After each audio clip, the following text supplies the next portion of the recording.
In the spring of 1945, as the final shots of the Second World War echoed across a shattered Europe, the world was left to grapple with a horror of unprecedented scale.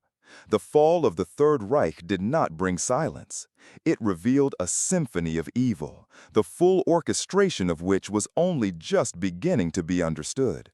The gates of Auschwitz, Dachau, and Belsen were thrown open, and the skeletal, haunting images that emerged burned themselves into the global conscience.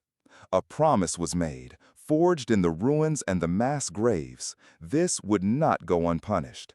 Justice would be served. Yet, as the ashes cooled and a new global conflict, the Cold War, began to smolder, that singular promise of justice fractured.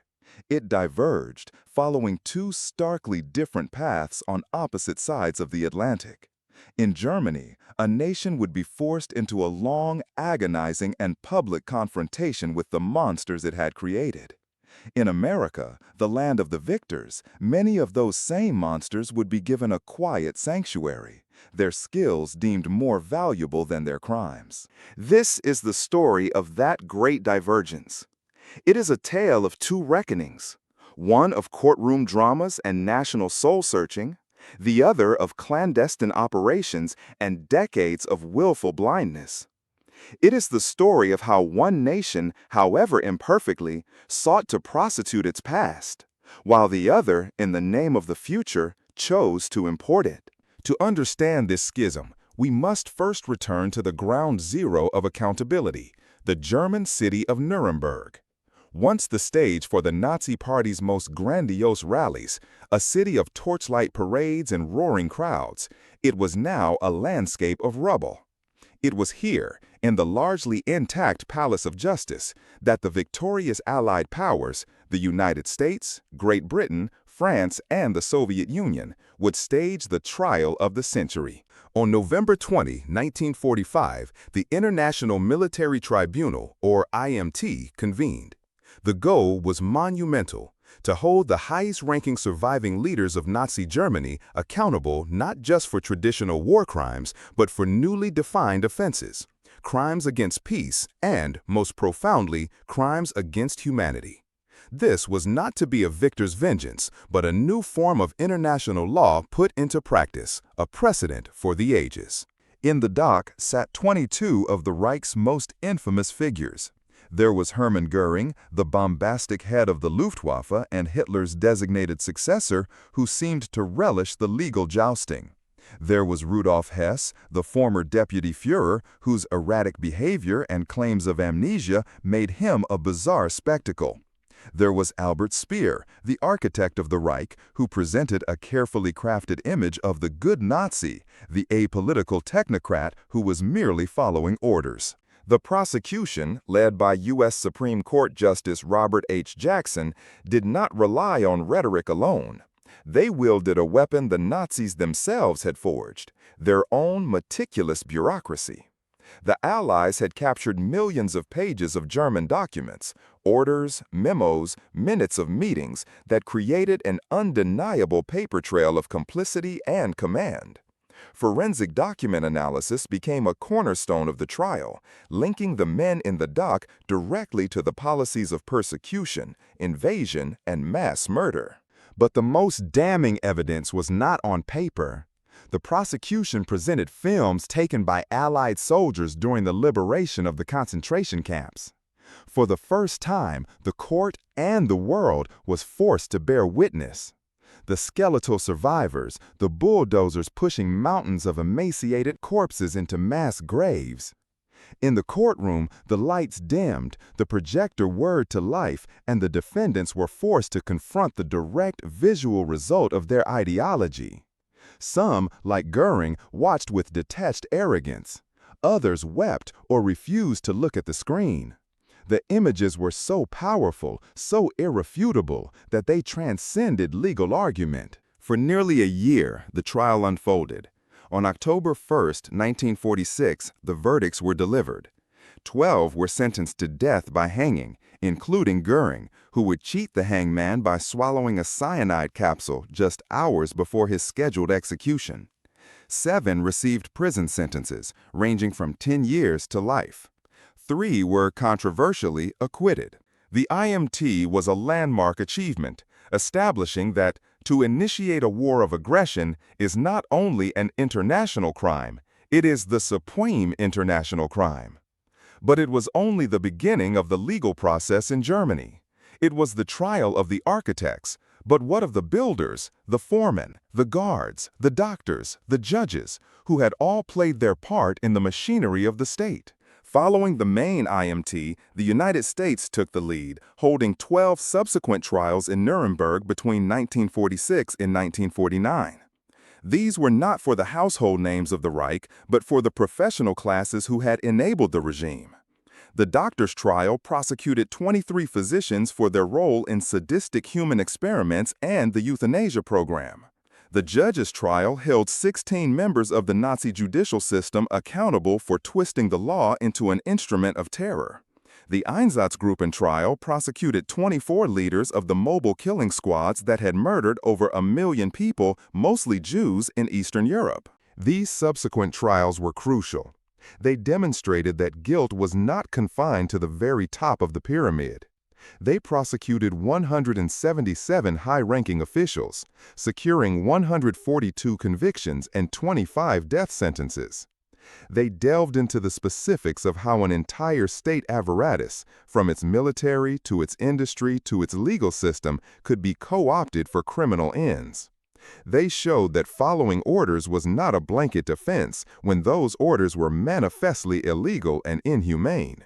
Yet, even as these high-profile trials were underway, a far larger, more ambitious, and ultimately more contentious process was unfolding across the 4 Allied occupation zones: denazification. This was not just about prosecuting leaders, it was an attempt to perform societal surgery, to purge every level of German life, public administration, education, business, the media, of Nazi influence. The scale was staggering. In the American zone alone, over 3.6 million Germans had their cases reviewed. Every individual had to fill out a detailed questionnaire, a Fragebogen, about their past affiliations. Based on their answers, they were classified into 5 categories: major offenders, offenders, lesser offenders, followers, and the exonerated. Each zone approached the task differently. The Americans were initially the most zealous, seeking a thorough cleansing. They investigated millions and ultimately brought charges against nearly 1 million people. The Soviets used denazification as a political tool, often conflating Nazism with anti-communism and using the process to consolidate their power and remove class enemies. The British and French were generally more pragmatic and lenient, concerned more with stability and restarting the German economy than with a comprehensive moral accounting. But the process was fraught with problems.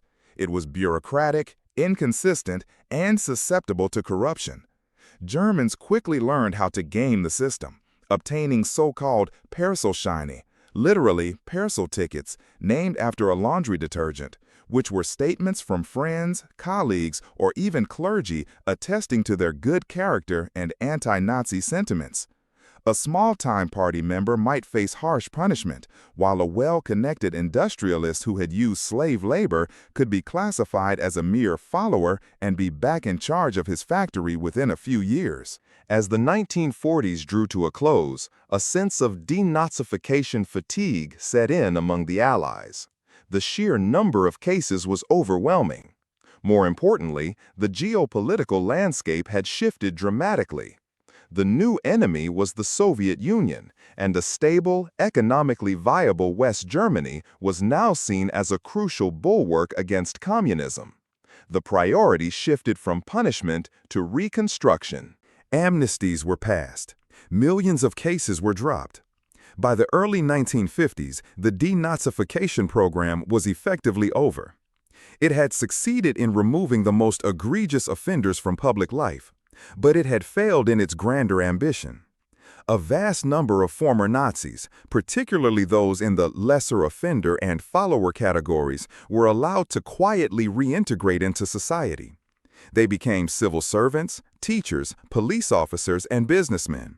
Their pasts a quiet, unspoken secret in the new Federal Republic of Germany. For a time, it seemed as though Germany's legal reckoning had run its course. The 1950s were a period of the economic miracle, the Wirtschaftswunder, a time of looking forward, not back. There was a collective, unspoken desire to draw a line under the past. But the ghosts of the Third Reich would not stay buried. In 1958, a pivotal event shattered this comfortable silence. In the city of Ulm, 10 former members of an Einsatzkommando, one of the mobile SS killing squads, were put on trial. This was the first major trial of Nazi war criminals conducted entirely under West German law, without Allied involvement. The case revolved around the mass murder of over 5,500 Jewish men, women, and children in Lithuania in 1941. The evidence was horrific, the testimony of the killers chillingly detached. The Ulm trial sent a shockwave through West Germany. It revealed two uncomfortable truths. First, that men who had committed unimaginable atrocities were living freely as ordinary citizens. And second, that the German legal system had, until now, largely failed to pursue them. The trial led to the creation of the Central Office of the State Justice Administrations for the Investigation of National Socialist Crimes, a dedicated body tasked with hunting down Nazi perpetrators. The floodgates had opened. The true turning point, the moment that forced a generation of Germans to confront the full, unvarnished horror of the Holocaust, came in 1963 with the start of the Frankfurt Auschwitz Trials. For the first time, a German court would comprehensively prosecute the crimes committed at a single concentration and extermination camp. The defendants were not the architects of the final solution, but the cogs in the machine. 22 mid- to lower-level SS personnel who had served at Auschwitz-Birkenau. The trial, which lasted for 20 months, was a national education and a national trauma. Day after day, German newspapers were filled with testimony from over 200 survivors who traveled to Frankfurt from around the world. They spoke of the gas chambers, the medical experiments, the casual brutality of the guards. They put a human face on the industrial-scale slaughter. They described the defendant Wilhelm Boger, the inventor of a horrific torture device known as the Boger swing. They identified Robert Molke, the adjutant to the camp commandant Rudolf Höss, whose signature appeared on orders for the Zyklon B gas. The Frankfurt trials fundamentally changed the conversation in Germany. It was no longer possible to blame everything on Hitler and a small circle of fanatics. The trial exposed the banality of evil, the reality that ordinary men, accountants, farmers, clerks, had been the ones who carried out the genocide. It forced young Germans to ask their parents the terrifying question, "What did you do during the war?" In the end, 17 of the 22 defendants were convicted.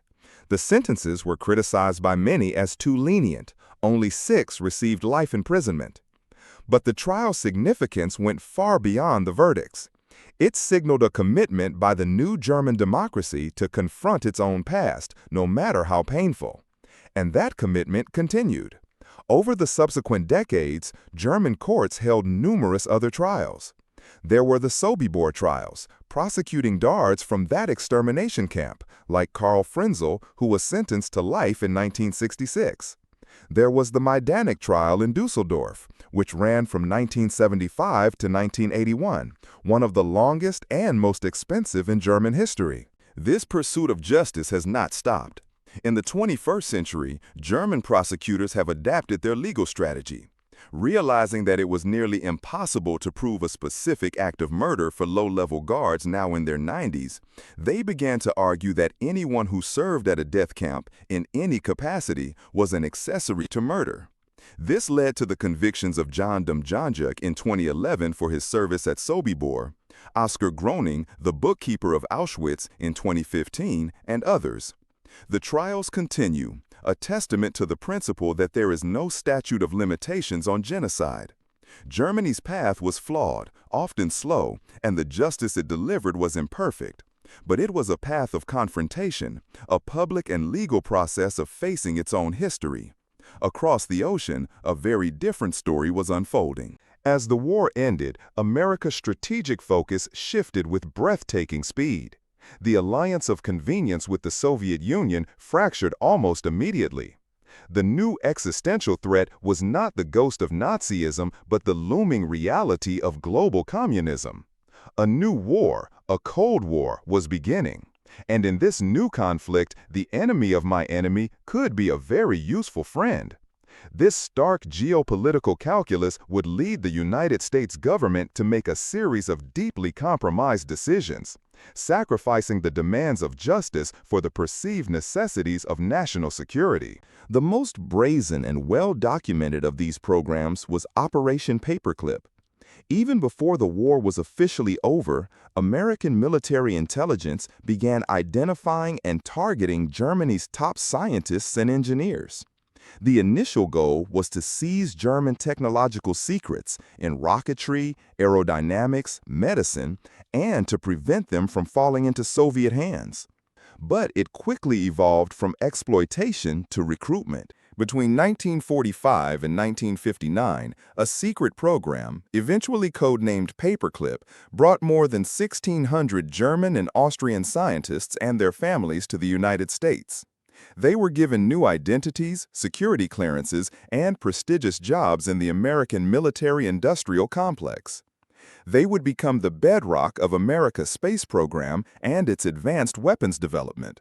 There was just one problem. Many of them were ardent Nazis and committed war criminals. American law, specifically an executive order from President Truman, explicitly forbade the recruitment of any individual found to have been a member of the Nazi Party and more than a nominal participant in its activities or an active supporter of Nazism or militarism. The men in charge of Operation Paperclip, however, saw this not as a moral red line, but as an inconvenient bureaucratic hurdle.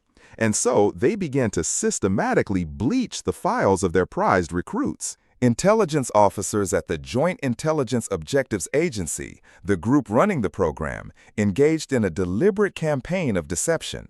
They altered, hid, and destroyed incriminating evidence. Dossiers detailing SS membership, connections to the Gestapo, or the use of slave labor were sanitized. Security reports were rewritten.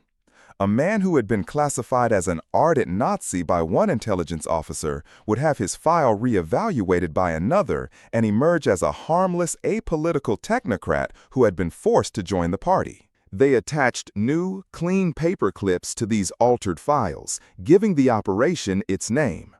It was a conspiracy of convenience, a collective decision by military and intelligence officials that the scientific value of these men far outweighed their moral culpability. They were no longer seen as perpetrators of a defeated regime, but as assets in the coming struggle against the Soviets. The poster child for Operation Paperclip, the ultimate symbol of its success and its moral bankruptcy, was Wernher von Braun. To the American public in the 1950s and 60s, von Braun was a hero. He was the charming, brilliant visionary, the father of the American space program. His appearances on Disney television specials captivated a generation and sold them on the dream of space exploration. He was the chief architect of the mighty Saturn V rocket that would carry American astronauts to the moon.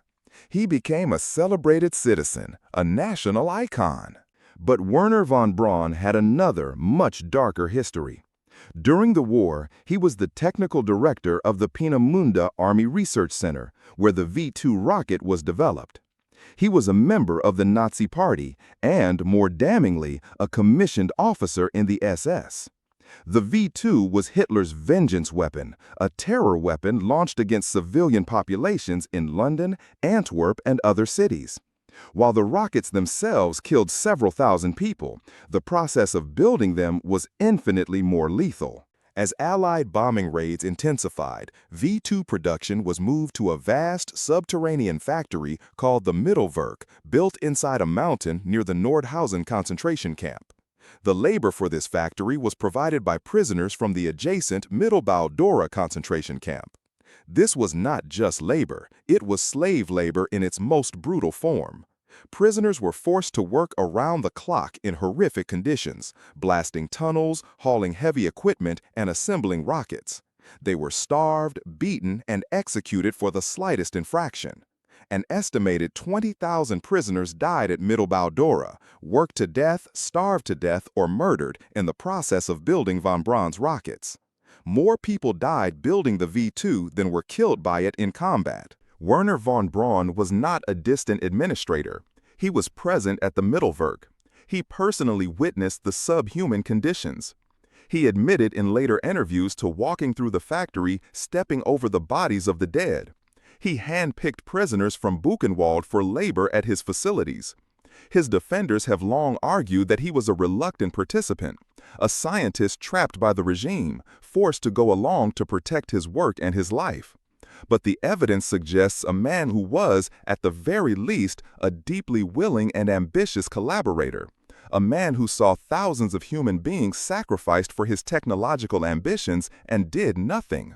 None of this appeared in the file that was presented to U.S. immigration officials. His SS membership was downplayed. His direct involvement with slave labor was erased. His past was bleached, paperclipped, and filed away. The man who oversaw a factory of death was reborn as an American hero, his genius deemed indispensable for the race to the moon. If von Braun was the public face of Paperclip's moral compromise, Arthur Rudolph was its dark heart. Rudolph was the chief of production at the Mittelwerk factory, the man directly in charge of the slave laborers. He was a fanatical early member of the Nazi Party, described in intelligence files as a 100% Nazi, dangerous type. He was the operations director who worked thousands of prisoners to death to meet production quotas. Like von Braun, Rudolph's file was meticulously cleansed. He was brought to America, where his managerial expertise proved invaluable.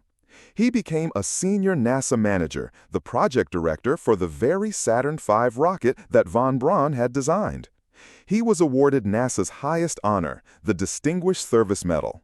He lived a comfortable life in California, the all-American rocket scientist. But the past has a long memory. In the late 1970s, as a new generation of investigators began to re-examine old files, Rudolph's name surfaced. The newly formed Office of Special Investigations, OSI, in the Department of Justice opened a case. They uncovered the original, unbleached intelligence reports. They found testimony from survivors of Mittelbau-Dora who remembered Rudolph as a brutal overseer. The evidence was overwhelming. In 1983, OSI investigators confronted the 76-year-old Rudolph. Faced with the prospect of a public trial that would strip him of his citizenship and expose his past, he made a deal. In 1984, he quietly renounced his U.S. citizenship and left the country for Germany. He was never prosecuted. He was allowed to escape, his NASA pension intact. The man who had built rockets on a foundation of corpses was simply allowed to retire in peace. The story of Paperclip, of von Braun and Rudolph is shocking enough, but the recruitment of scientists was only the most organized part of a much larger, more chaotic story. Beyond the 1,600 Paperclip recruits, thousands of other Nazi collaborators and perpetrators found their way to the United States after the war, not through a secret program, but by melting into the great tide of post-war refugees. The Displaced Persons Act of 1948 was a noble piece of legislation designed to help the millions of people left homeless by the war. But it contained loopholes and was poorly enforced.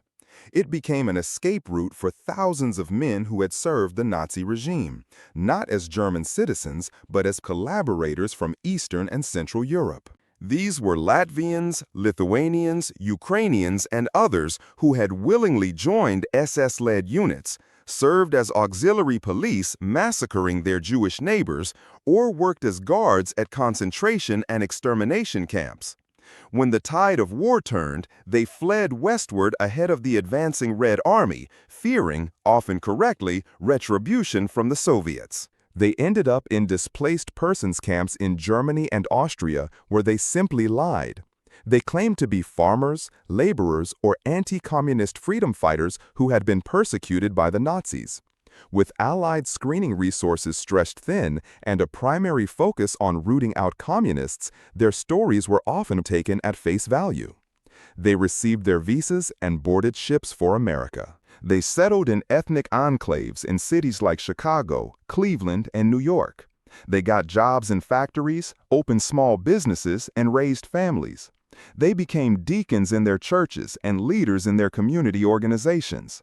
They were, to all outward appearances, model immigrants, living the American dream. But their dream was built on a foundation of lies and blood. For decades, their secrets remained safe. But one by one, the quiet lives they had built began to unravel. Consider the case of Hermine Braunsteiner Ryan. In the early 1970s, she was a housewife living in a modest home in Queens, New York, married to an American construction worker. Her neighbors knew her as a friendly, if somewhat stern woman with a German accent. They had no idea that she had once been known by another name, the stomping mayor of Majdanek. During the war, Hermine Braunsteiner had been a notoriously brutal female guard at the Ravensbrück and Majdanek concentration camps. Survivors remembered her for her sadism. She would kick prisoners to death with her steel-studded jackboots, whip women with her riding crop, and throw children by their hair onto trucks bound for the gas chambers. She was a monster in human form. After the war, she served a short prison sentence in Austria for lesser crimes, her role at Majdanek not yet fully known. Upon her release, she met her future husband, an American, and emigrated to the United States in 1959, becoming a citizen in 1963. Her past was buried. Her undoing came at the hands of Simon Wiesenthal, the famed Nazi hunter. He tracked her down, and in 1964, the story broke in the New York press. The quiet housewife from Queens was exposed. A long legal battle ensued. Finally, in 1973, she became the first Nazi war criminal to be extradited from the United States to West Germany. There, she was a central figure in the Majdanek trial. In 1981, she was found guilty of murder and sentenced to life in prison. She died in a German prison in 1999. Another case that highlights this silent immigration is that of Fyodor Fedorenko. He was a retired factory worker living in Waterbury, Connecticut.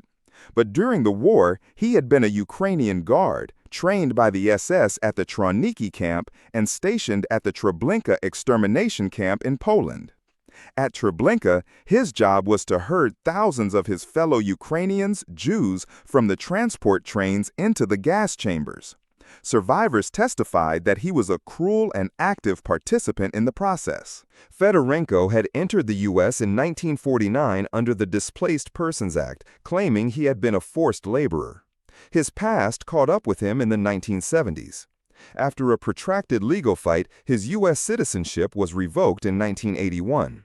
He was eventually deported in 1984, not to Germany, but to the Soviet Union, which had jurisdiction over the crimes committed on its former territory. There, he was tried for treason and participation in mass killings, found guilty, and executed by firing squad in 1987. His case demonstrated that the hunt for these hidden perpetrators was now a global effort. For the first 3 decades after the war, the presence of men like Fedorenko and women like Braunsteiner Ryan in the United States was largely an open secret, a problem that official Washington preferred to ignore.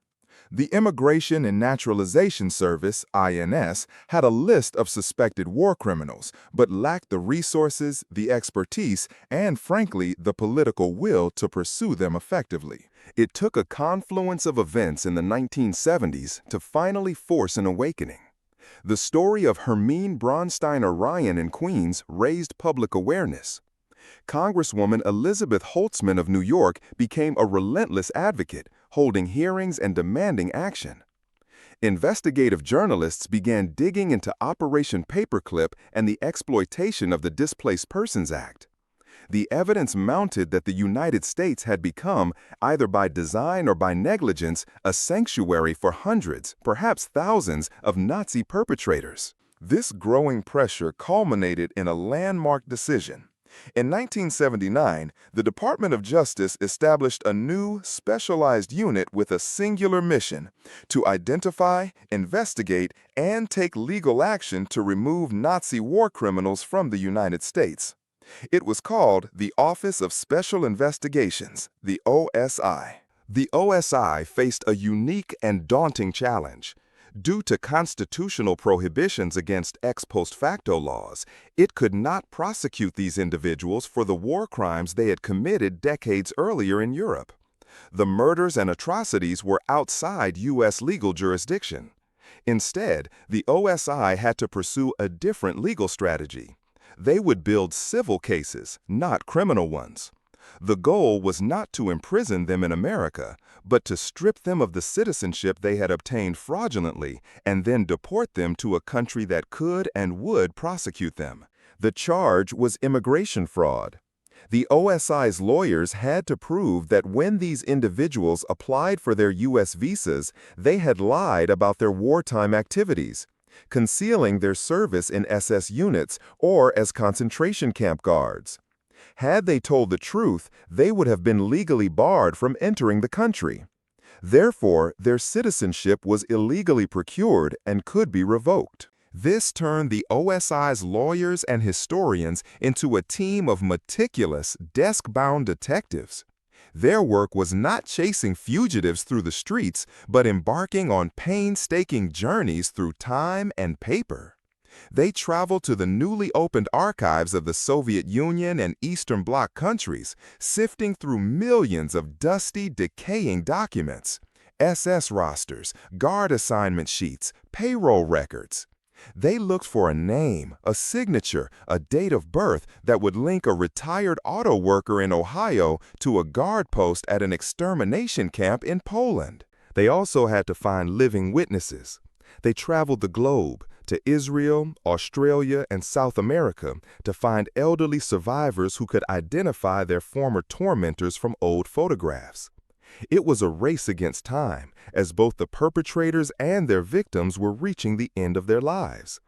The OSI's work was a form of forensic history, piecing together fragments of the past to build an irrefutable case in a modern American courtroom. Over its 3 decades of existence before being merged into a new unit, the OSI initiated investigations into more than 300 individuals. It succeeded in stripping citizenship from over 100 of them and saw more than 67 deported, extradited, or voluntarily depart the country.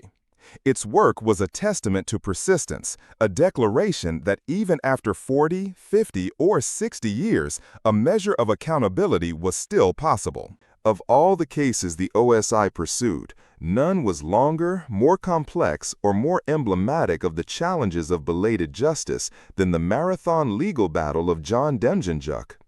For over 30 years, the case twisted and turned through the legal systems of 3 different countries, becoming a global symbol of the hunt for Nazi criminals. John Demjanjuk was a Ukrainian-born, retired auto worker living a quiet suburban life in Seven Hills, a suburb of Cleveland, Ohio.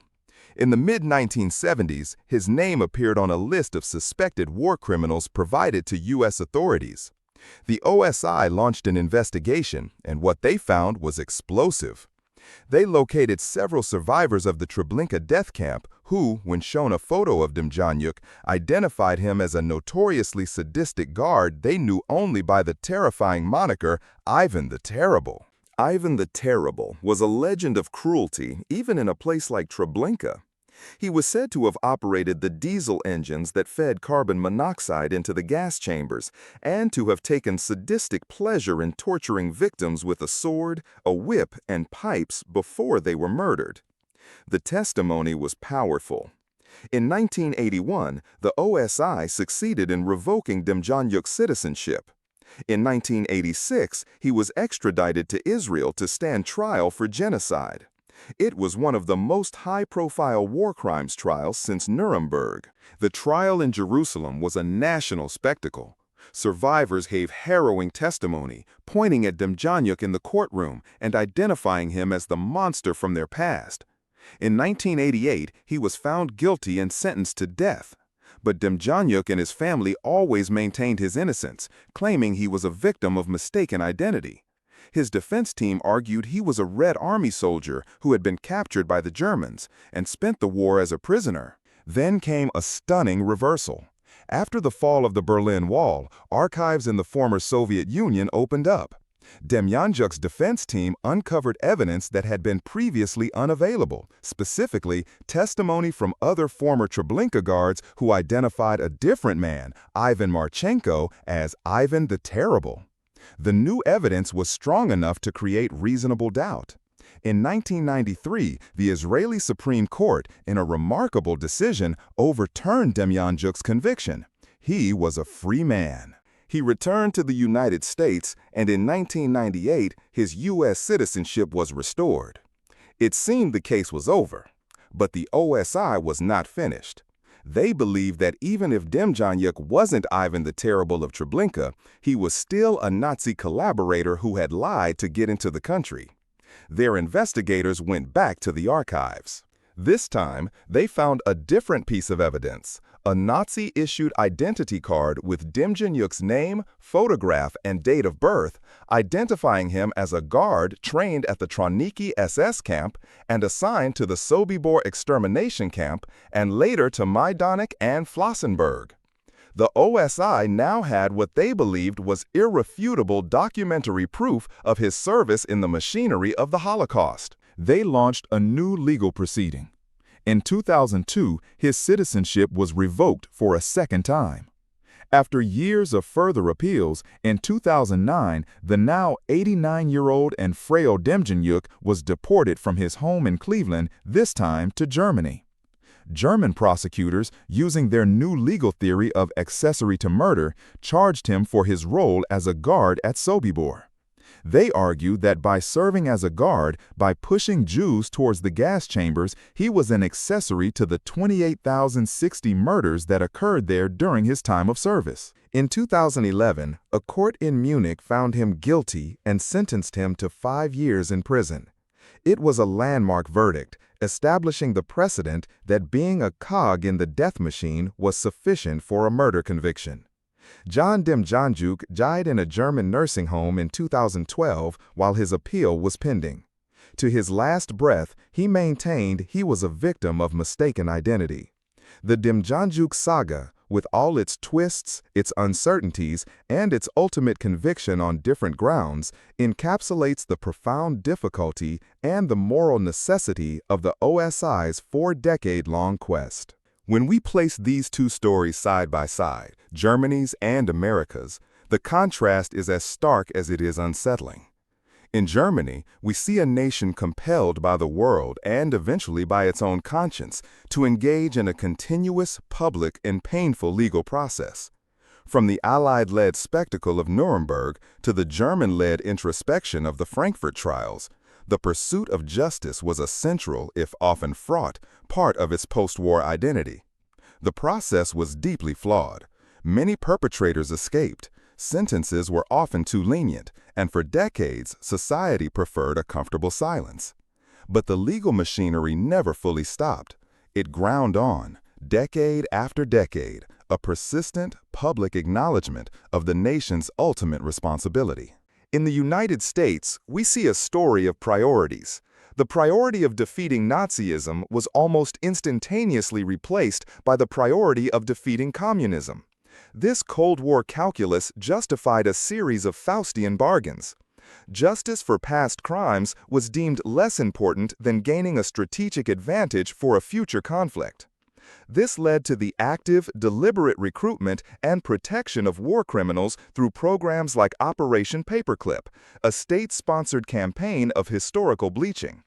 It also led to decades of systemic negligence, allowing thousands of lower-level collaborators to find a safe haven by simply lying on an immigration form. It was not until a new generation, 3 decades removed from the war, forced the issue that America began its own reckoning.